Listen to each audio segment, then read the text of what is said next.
Figurons-nous que le sentiment d'être bloqué dans la vie ne vient pas d'un manque d'effort, mais au contraire d'un excès d'action.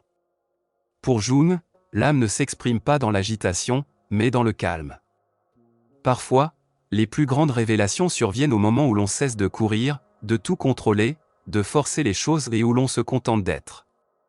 Dans cette vidéo, nous explorons pourquoi le non-agir n'est pas un échec, mais un alignement. Abandonner le contrôle pourrait être la décision la plus puissante de votre vie. Ne passez pas à côté, car ce qui suit pourrait tout changer. Le paradoxe du non-agir. Pourquoi l'abandon est puissant? Cela semble illogique, n'est-ce pas? Ne rien faire, et tout se mettra en place. Dans un monde obsédé par la performance, cette idée paraît paresseuse, voire naïve. Mais Jung poserait cette question: qui cherche vraiment à tout contrôler, le vrai soi, ou l'ego? En psychologie jungienne, ce paradoxe est essentiel. L'ego conscient, cette partie de nous qui planifie, s'agite et manipule, croit qu'il doit en faire plus pour résoudre les problèmes. Pourtant, plus nous forçons les choses, plus nous nous enlisons dans l'anxiété et la frustration. Jung a observé que les transformations les plus profondes n'arrivent pas par l'action, mais quand nous cessons d'interférer. Ne rien faire n'est pas de la passivité, c'est un lâcher-prise actif. L'ego relâche son emprise, laissant l'inconscient nous guider. La vie, pour Jung, est un dialogue entre l'ego et l'inconscient. Mais quand l'ego domine, l'inconscient est réduit au silence, et avec lui, notre intuition et notre sagesse intérieure. Imaginez une personne désespérément en quête d'amour. Elle poursuit, analyse, s'épuise, sans résultat. Pourquoi? Parce qu'elle agit par peur et contrôle, non par alignement. Jung dirait, lâchez prise. Accueillez l'inconfort. Laissez l'inconscient rééquilibrer vos désirs. C'est le principe du Wu-Wei, un concept taoïste que Jung admirait, l'action sans effort. Non pas de la paresse, mais une confiance dans le flux naturel des choses. Le sage taoïste ne pousse pas la rivière, il s'y laisse porter. Jung disait, toutes les choses vraies changent, et seul ce qui change reste vrai. Quand vous arrêtez de tout contrôler, un déclic se produit, votre vie s'aligne non plus sur vos attentes, mais sur votre vérité. Et voici le paradoxe ultime, ce que vous désirez tant finit souvent par se manifester, non parce que vous l'avez forcé, mais parce que vous avez cessé d'entraver son chemin. Pourquoi forcer les choses est contre-productif? Dans la psyché selon Jung, rien n'est plus central, et mal compris, que la relation entre l'ego et le soi. L'ego n'est pas l'ennemi. Il nous permet de naviguer dans le monde extérieur. Mais le soi représente la totalité de notre être, y compris l'inconscient, l'ombre et nos archétypes. Les transformations authentiques émanent du soi, pas de l'ego. Notre souffrance, disait Jung, vient souvent de l'ego qui tente de dominer le soi. Il exige contrôle, certitude et résultats immédiats. Mais quand il force les choses, par la rumination, la manipulation ou l'hypercontrôle, il entre en conflit avec le rythme naturel de la psyché. Ce clash génère anxiété, épuisement et dissonance. Exemple, une personne obnubilée par sa carrière s'impose des objectifs rigides, se compare sans cesse. Extérieurement, elle réussit, mais intérieurement, elle s'étouffe. Son soi lui murmure peut-être de ralentir, d'apprendre la patience, mais l'ego, avide de validation, ignore ces signaux.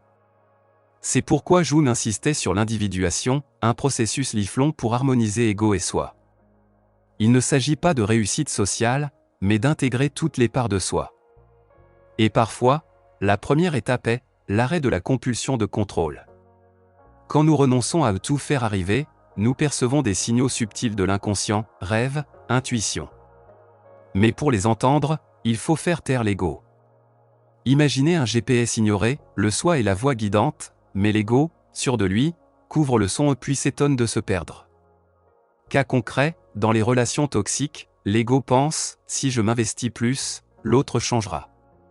Le soi, lui, chuchote, tu t'abandonnes toi-même. Ignorer cette voie mène à la souffrance, symptôme d'un décalage intérieur. Jung l'a constaté chez ses patients, en refusant de s'arrêter, de ruminer, de contrôler, ils amplifiaient leurs problèmes. C'est seulement en lâchant prise que des changements inattendus survenaient. Il écrivit « Nous ne résolvons pas nos problèmes, nous les dépassons ». Ce dépassement commence quand l'ego cesse d'étouffer le soi. Autre clé, la projection. Quand l'ego est déconnecté du soi, il projette ses conflits internes. Par exemple, critiquer la paresse des autres peut cacher une honte de son propre besoin de repos.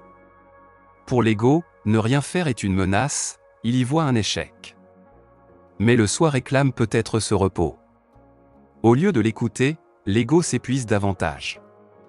Jung alertait, beaucoup souffrent non par manque, mais par refus de s'arrêter et de se regarder en face. Fuir l'inconscient revient à fuir la guérison, car toute transformation commence par l'attention à soi. Le non-agir n'est pas de l'apathie, mais une réhabilitation du soi comme boussole intérieure. L'ego doit apprendre à faire confiance à une intelligence plus profonde. Il y a aussi une dimension spirituelle.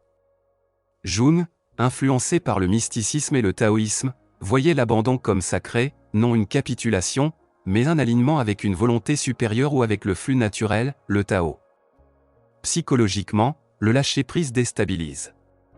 À l'arrêt de l'hyperactivité, surgissent culpabilité et panique. Les cris de l'ego, si je ne fais rien, je ne vaux rien. Mais ce sont des illusions, héritées d'une société idolâtrant l'action.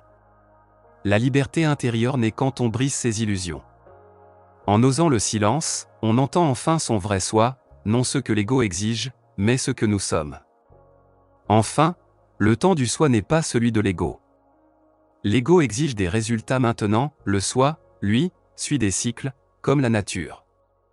Beaucoup deviennent névrosés en voulant un sens immédiat, refusant de faire confiance au processus.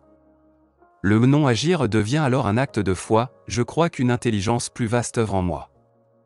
Cela ne signifie pas ne jamais agir, mais agir en alignement, non par peur.